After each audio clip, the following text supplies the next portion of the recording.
Mesdames, messieurs, vous ne rêvez pas. Je suis comme un malade. C'est exceptionnel. C'est officiel à 100%. Les Pays-Bas et le Maroc vont s'affronter en 16e de finale de la Coupe du monde de la FIFA 2026. C'est formidable. Alors, Instant Foot parle d'énormes chocs. On verra tous les 16e. Actuellement, bah, c'est le meilleur 16e sur le papier. En plus, vous savez ce qui est magnifique, c'est que déjà, c'est très ouvert.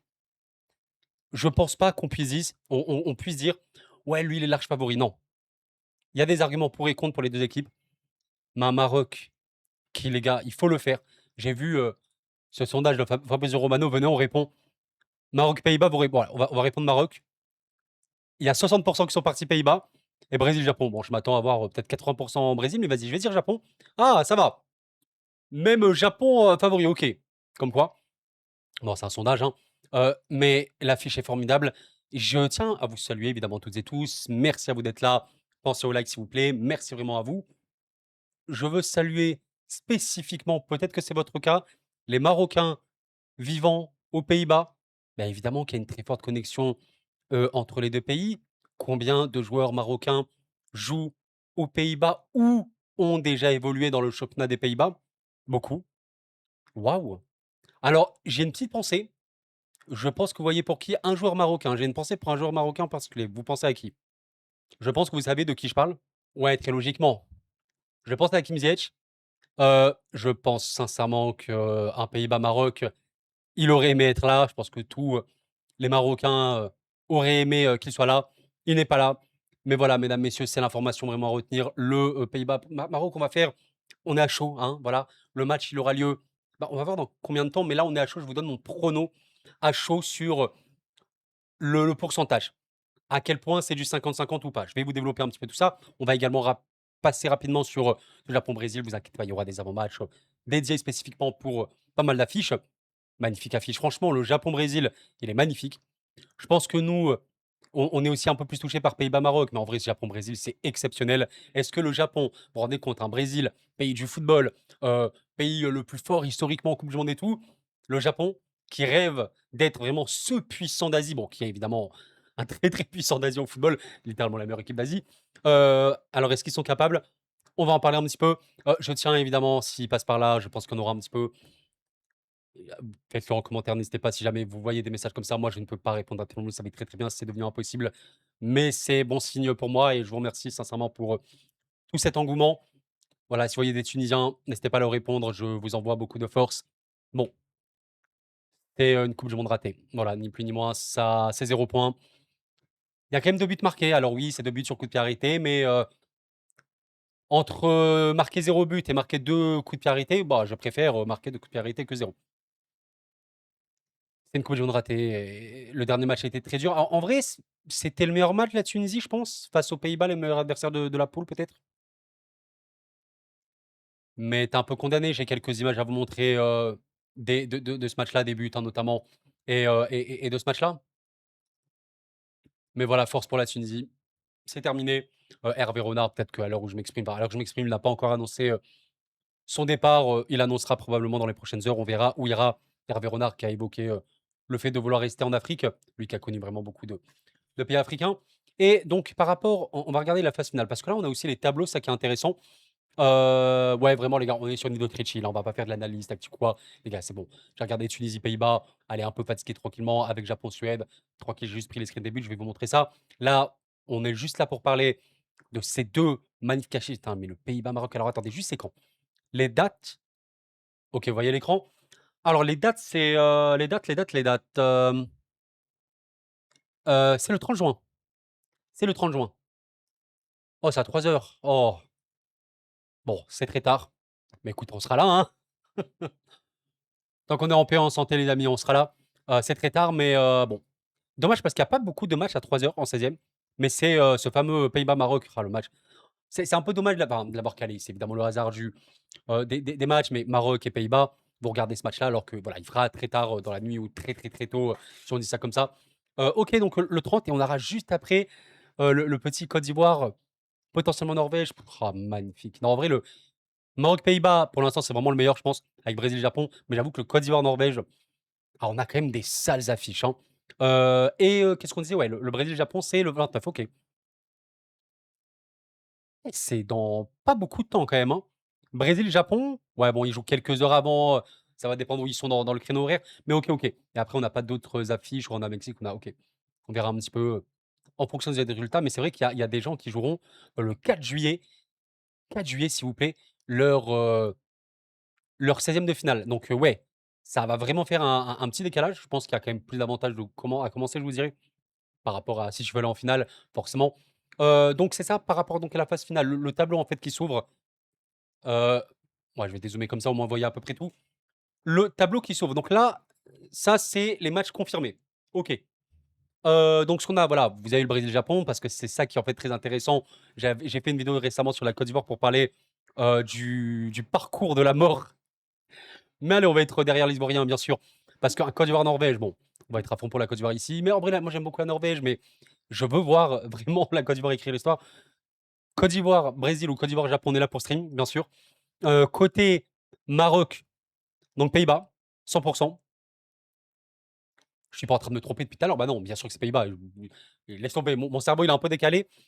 Et donc c'est ça en fait qui est intéressant. Et voilà, je reviens un peu sur la vidéo que j'avais pu faire il y a quelques jours de ça, où beaucoup de Marocains qui étaient quand même d'accord avec moi sur l'idée que être deuxième n'est pas forcément le truc le plus gênant par rapport à la suite, parce que oui, les Pays-Bas c'est un gros morceau, mais le Japon aurait été un match-up compliqué. Parce que le Japon, c'est globalement quand elle accélère, cette équipe, elle est dure à gérer. Euh, Pays-Bas, ils auront plus le ballon, mais en vrai, tu peux vraiment leur faire mal, hein. Moi, je vais vous dire un peu comment je vois cette économie. Et après, je suis désolé. Je suis désolé. Canada ou RSA, South Africa, enfin Afrique du Sud, South Africa, Afrique du Sud ou Canada, Maroc est vraiment au-dessus, je pense. Et en plus, il peut y avoir peut-être une petite revanche, vous savez, par rapport au Maroc, Afrique du Sud. Bon, on est en Coupe du Monde, on n'est pas à la CAN. Et donc après, voilà, il y a forcément, ça je pense, un match que beaucoup, tous les Marocains pensent forcément, c'est normal. Ouais, l'écart, c'est peut-être un France-Maroc. Et ça, si on repart sur un France-Maroc, les gars, mais laissez tomber. Non, mais vous vous rendez compte de la situation. Donc, moi, je vous souhaite vraiment beaucoup de force. Ah, on va vraiment espérer que vous passiez, parce que franchement, les gars, je pense pas que c'est. J'ai vu un peu de pessimisme quand même, côté Maroc. Alors, un peu de pessimisme. Je sais pas si c'est à quel point c'est beaucoup de supporters, mais voilà, j'ai vu moi-même personnellement, voilà, j'ai reçu le message. euh, Coro, laisse tomber, on est déjà éliminé. Je vais pas partir sur ça. Maintenant, je comprends totalement. Vous savez, certaines personnes qui se reconnaîtront peut-être, voilà, qui ont évoqué. Si cette non-finition reste ainsi, si tu es un peu trop suffisant dans ton dernier tiers, des passes ratées, tu passes comme ça, un petit peu aux F, tu contre-presses pas, évidemment que ça va être très dur. Mais en vrai, je m'attends à un visage très sérieux, très très sérieux du Maroc. C'est face aux Pays-Bas, c'est un match à élimination directe. Et en vrai, au au pire, moi, Pays-Bas-Maroc, je vois un match nul. Au pire du pire. Allez, tu as Bonou qui est très, très bon au tir au but. Tu as des bons tireurs. Non, non, franchement, ça va. Moi, ça va, et je sais pas trop si vous avez vu les matchs, des Pays-Bas, je ne sais pas. Heu, Ça va, hein, je tiens à le dire. Alors, il y a eu une grosse victoire face à la Suède. Il y a le match, voilà, face à la Tunisie, très dominé. Mais quand je vous dis ça va, c'est plutôt dans le sens où ces Pays-Bas ont des failles. Ont des failles. Structurellement parlant, en vrai, c'est une équipe qui a systématiquement le ballon, je pense. Elle avait, elle avait, un moment, ouais, une forte, phase de possession, mais quand elle a pas, je la trouve un peu comme l'Allemagne, trop exposée.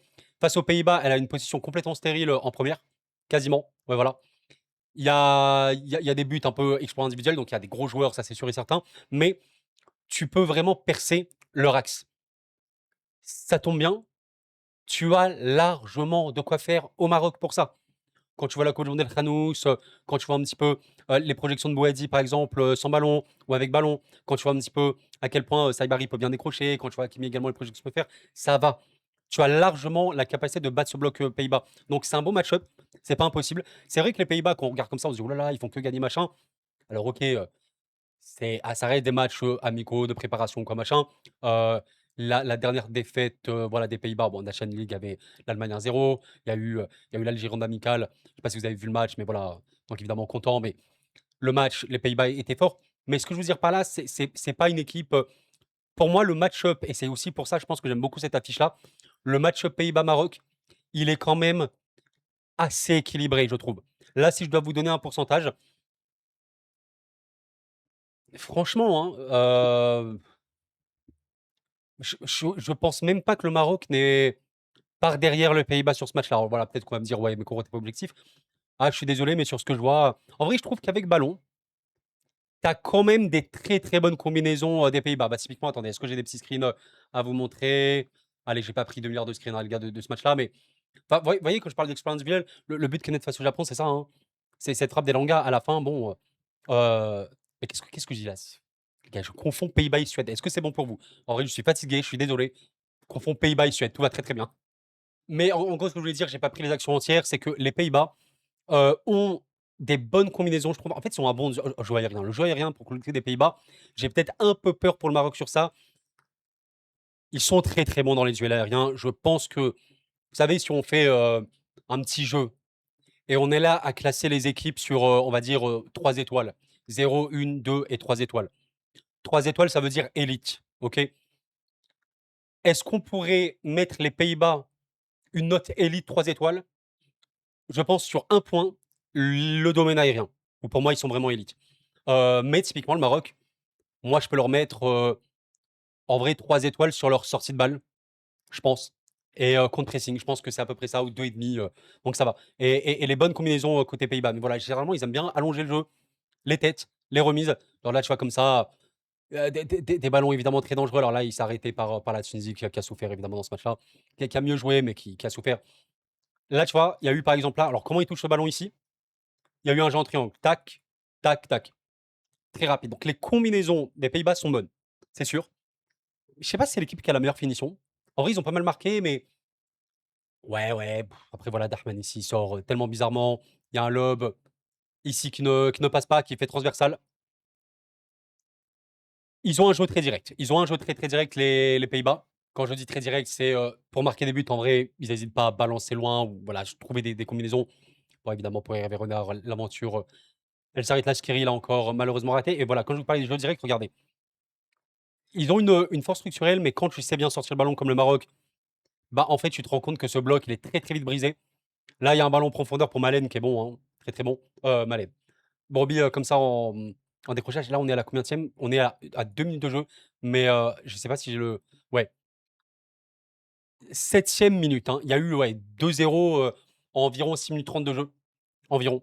Là, la remise de Brobbey pour, Malen, elle est bonne et en fait, voilà, ça dédouble bien.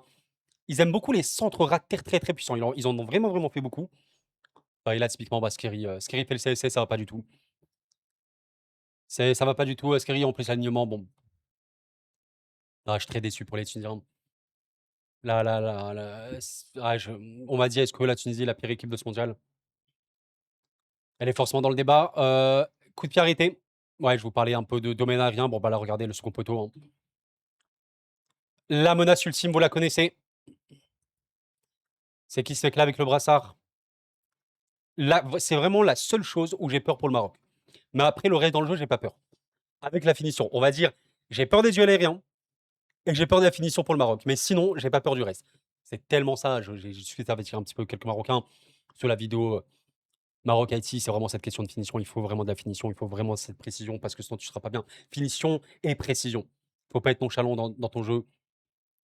Ils sont complètement dominants dans le duel aérien et là, en fait, voilà, Brobbey peut finir au second. Très facile, la remise de Van Dijk. C'est no comment. Les gars, j'ai même pas envie de parler de la Tunisie, je suis désolé, j'en ai déjà assez parlé. Voilà, je suis désolé. Et d'ailleurs, voilà, troisième but des Pays-Bas, c'était également sur un coup de pied arrêté, tête de Van Eyck, je crois, l'autre central. Et c'est prolongé. Par un Tunisien, ça part au fond. Bah, voilà, la Tunisie d'ailleurs a marqué sur coup de pied arrêté, Mastori. Donc, pour l'honneur, c'est bien. Voilà, pour l'honneur, c'est quand même bien. Mais voilà. Donc, c'est un jeu direct. Moi, c'est là le prono que je peux vous faire un petit peu à chaud comme ça. Je pense que le Maroc va se qualifier. Mais étant donné que j'ai vraiment peur pour la finition, parce que je vous jure que le Maroc peut tenir un bon bloc médian bas, il n'y a pas de problème là-dessus, avec les titulaires. Les mecs comme Azraoui, Boisier et tout qui vont faire leur retour. Mais par contre, beaucoup de concentration. Le Maroc, pour moi, pourra totalement se générer des situations face, aux Pays-Bas, je n'ai pas de doute là-dessus et franchement, une Tunisie, qui est en souffrance, hein, vraiment, j'insiste, en souffrance.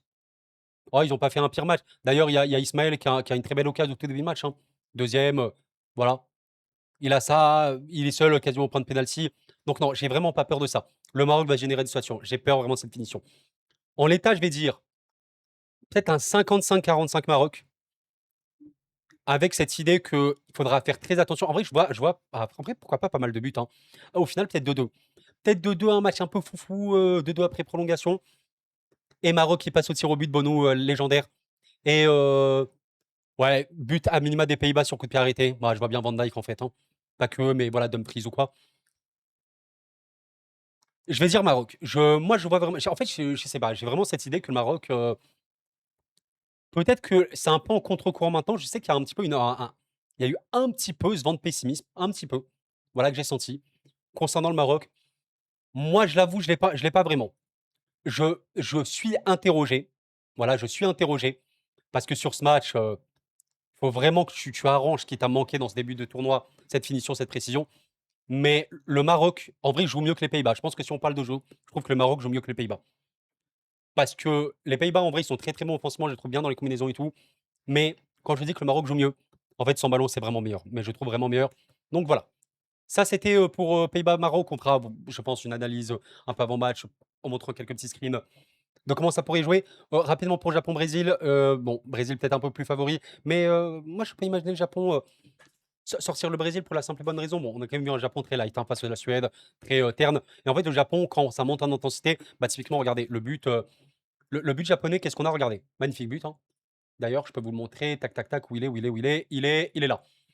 En fait, ça, c'est typiquement ce qui est incarnation du jeu japonais. Et c'est pour ça que moi, j'aurais pas trop aimé un Maroc-Japon. Alors, Maroc-Japon en tant qu'affiche aurait été incroyable. Mais je l'ai dit, je le redis ici, je préfère, pour les chances de qualification du Maroc, les Pays-Bas que le Japon. Pourquoi? Parce qu'en fait, j'ai peur qu'un Japon-Maroc, ça aurait été un Japon très bas, très très solide, compliqué à bousculer. Et en fait, en contre, ça va vraiment très vite le Japon. Ils sont ultra directs pour le coup. Parce que là, typiquement, regardez la combinaison qu'ils ont plein axe. Il y a un bloc, en vrai, Suéda qui est bon, hein. Mais il y a une petite remise en pivot ici, une autre remise, et instantanément son contrôle, un ballon en profondeur pour le buteur. Ça va très vite. Maeda ici, il est l'incarnation un petit peu de ce qu'on attend du Japon. Et en vrai, le Japon a marqué tellement de buts comme ça. Des passes ultra axiales, le 1 ou 2 pivots, machin, bam, et but. Ça aurait été dur. Et donc, je pense que le Japon va vraiment embêter le Brésil. Je tiens à rappeler une chose, et je pense que ce match, il en dit beaucoup plus qu'on ne le pense. Je parle de quel match? Je parle de tac, tac, tac, où il est? Où il est? Il est ici. Je parle de ce match-là. Le Japon avait battu, le Brésil en amical. C'était il y a quelques mois. Les stats à la fin, on est sur 26 ballons touchés dans la surface pour le Japon, 25 pour le Brésil. Plus de tirs côté Japon. Et en fait, on a vu exactement ce que je pouvais, par exemple, craindre pour le Maroc. Possession Brésil. Mais en vrai, le Japon gère plutôt. Et par contre, leur ultra verticalité, elle fait des dégâts. Et j'ai quand même vu un Brésil fort offensivement, avec aussi beaucoup d'erreurs de leur adversaire. Mais allez, Vinicius très très chaud. Des belles combinaisons, beaucoup de verticalité aussi. Mais un Brésil tellement en souffrance dans son bloc. Un milieu qui peut être totalement inexistant parce qu'il a besoin d'avoir le ballon. Et c'est d'ailleurs pour ça que le Maroc, pour moi, vraiment aurait dû punir ce Brésil bien plus qu'1-0 à la mi-temps. Allez, pourquoi pas le Japon? En vrai, je vous dis que le Brésil est favori, mais dans ma tête, c'est pas loin du 50-50, dans le sens où vraiment, le Japon, tactiquement parlant, va trop trop embêter le Brésil. Et j'ai peur qu'on retombe vraiment sur ce Brésil qui est là, sans idée, trop pauvre, les longs ballons, mais le Japon qui est tenace, c'est une, deux, trois passes, contre, sortie de balle, but, coup de pied arrêté. Japon pas si mal sur coup de pied arrêté. J'ai peur de ça pour le Brésil. Donc, en l'état, moi, je vous dis un Pays-Bas-Maroc 2-2, tir au but pour Maroc. En mode, voilà, j'ai peur de la finition, mais bon, ils ont marqué quand même 2 buts. Allez, Japon-Brésil, pourquoi pas aussi des prolongations, qui sait? Et un 3-2 comme le match amical, on va dire. Imaginez. Imaginez un 3-2 Japon en prolongation comme en amical. Écoutez, voilà, mes chers amis, moi, je vais m'arrêter ici, hein, il est quand même très tard. Je vais aller peut-être faire une petite sieste avant ouais, les matchs du soir, c'est quoi? C'est ouais, Turquie. Ouais, bon, ça, c'est un peu match malheureusement qui ne sert à rien. Et par contre, ouais, le Paraguay-Australie va être important pour les autres, première, troisième. On verra ça avec attention. Vous me faites évidemment vos retours sur tout ça, les amis. Prenez soin de vous, c'était Koro. Bravo pour les qualifiés. Force aux éliminés. Ah, d'ailleurs, j'ai oublié de parler d'un truc. J'aurais dû le faire en début de vidéo. J'ai oublié. La Suède est qualifiée. Avec 4 points, la Suède est qualifiée. J'avoue que c'est pas un truc que je voyais comme ça, mais la Suède s'est qualifiée au final. Parce que je trouve pas cette Suède. Elle finira meilleure 3e. On verra un petit peu le reste dans les prochaines heures. Prenez soin de vous les amis, c'était Koro, merci pour votre soutien et la paix sur vous.